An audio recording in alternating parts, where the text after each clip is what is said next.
Selamat datang di penjelajahan sejarah Nusantara yang menarik, di mana kita akan mengungkap kisah 5 raja legendaris yang dikenal memiliki banyak istri dan selir.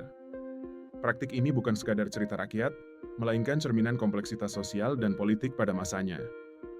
Praktik ini, yang seringkali diselimuti legenda, sebenarnya memiliki akar yang dalam konteks politik dan sosial kerajaan-kerajaan kuno. Ini adalah bagian integral dari strategi kekuasaan dan diplomasi yang diterapkan oleh para penguasa. Memiliki banyak istri dan selir bukan hanya tentang kekuasaan pribadi, tetapi juga strategi penting untuk membentuk aliansi politik dan memastikan garis keturunan yang kuat. Setiap pernikahan dapat memperluas pengaruh kerajaan secara signifikan. Ini adalah cara untuk memperluas pengaruh, mengamankan wilayah, dan menjaga stabilitas kerajaan melalui ikatan keluarga. Melalui pernikahan strategis, raja dapat mengikat kesetiaan bangsawan dan wilayah-wilayah penting. Mari kita mulai dengan Prabu Siliwangi, raja legendaris dari kerajaan Pajajaran, yang kisahnya sering dihiasi dengan angka-angka fantastis. Ia adalah sosok yang sangat dihormati dan menjadi simbol kebesaran Sunda. Legenda menyebutkan ia memiliki 151 istri dan selir, sebuah angka yang lebih bersifat simbolis untuk menunjukkan keagungan dan kekuasaannya yang tak tertandingi. Angka ini mencerminkan betapa luasnya pengaruh dan jaringannya. Angka ini mungkin bukan catatan administratif yang akurat, melainkan metafora untuk pengaruh dan jaringannya yang luas. Ini menggambarkan betapa banyak keluarga bangsawan dan wilayah yang terhubung dengannya melalui ikatan perkawinan. Selanjutnya, kita beralih ke era yang lebih modern dengan Pakubuwono X, susuhunan Surakarta yang memerintah pada awal abad ke-20. Catatan tentang beliau memberikan gambaran yang lebih jelas tentang praktik ini di masa yang lebih baru. Catatan sejarah tentang beliau jauh lebih terperinci, mengkonfirmasi bahwa ia memang memiliki puluhan selir sebagai bagian dari struktur keraton yang kompleks. Ini menunjukkan bahwa praktik poligami masih relevan dalam konteks kerajaan modern. Ini menunjukkan bahwa praktik poligami di kalangan bangsawan masih berlanjut hingga era modern, meskipun dengan dokumentasi yang lebih baik. Keberadaan selir-selir ini seringkali diatur dengan protokol dan hierarki yang ketat di dalam keraton. Keberadaan selir-selir ini seringkali terkait dengan status sosial, politik, dan kebutuhan akan pewaris. Mereka juga berperan dalam menjaga keseimbangan kekuasaan dan memperkuat posisi raja di mata para bangsawan. Kemudian, kita menelusuri kembali ke Majapahit akhir dengan Brawijaya V, yang juga dikenal memiliki banyak istri dan selir. Kisahnya memberikan wawasan tentang bagaimana praktik ini dijalankan di salah satu kerajaan terbesar Nusantara. Naskah-naskah tradisional seperti Babat Tanah Jawi sering menyebutkan banyak istri sebagai bagian dari jaringan politik yang luas. Ini menunjukkan bahwa pernikahan adalah alat diplomasi yang sangat efektif pada masa itu. Pernikahan ini adalah alat diplomasi yang kuat, mengikat berbagai wilayah dan keluarga bangsawan ke dalam kekuasaan Majapahit.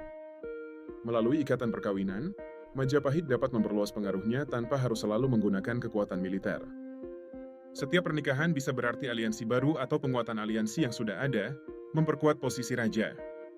Ini juga membantu dalam menjaga stabilitas internal kerajaan yang luas dan beragam.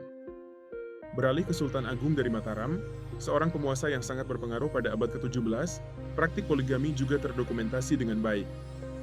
Beliau adalah salah satu raja terbesar yang pernah memimpin Mataram.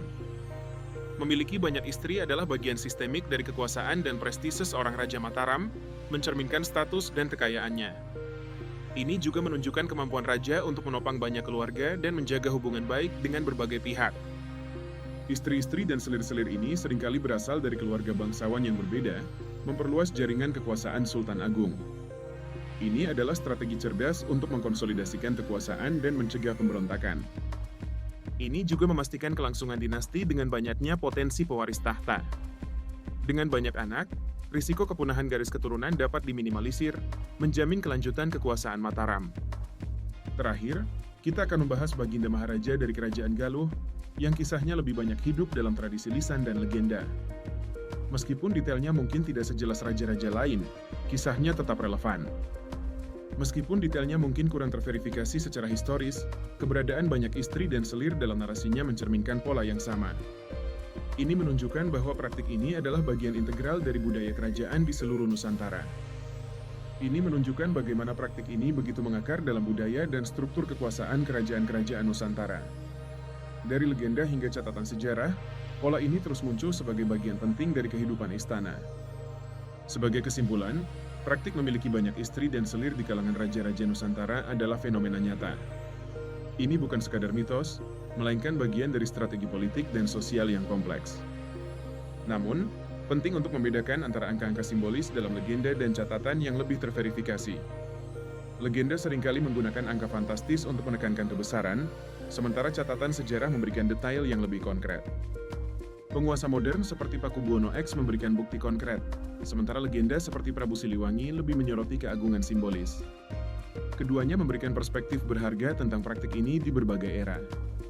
Praktik ini adalah cerminan kompleksitas politik, sosial, dan budaya yang membentuk sejarah kerajaan-kerajaan kita. Memahami praktik ini membantu kita memahami dinamika kekuasaan dan hubungan antar kerajaan di masa lalu. Terima kasih telah bergabung dalam perjalanan sejarah ini. Semoga penjelajahan ini memberikan wawasan baru tentang kekayaan sejarah Nusantara. Sampai jumpa di penjelajahan berikutnya.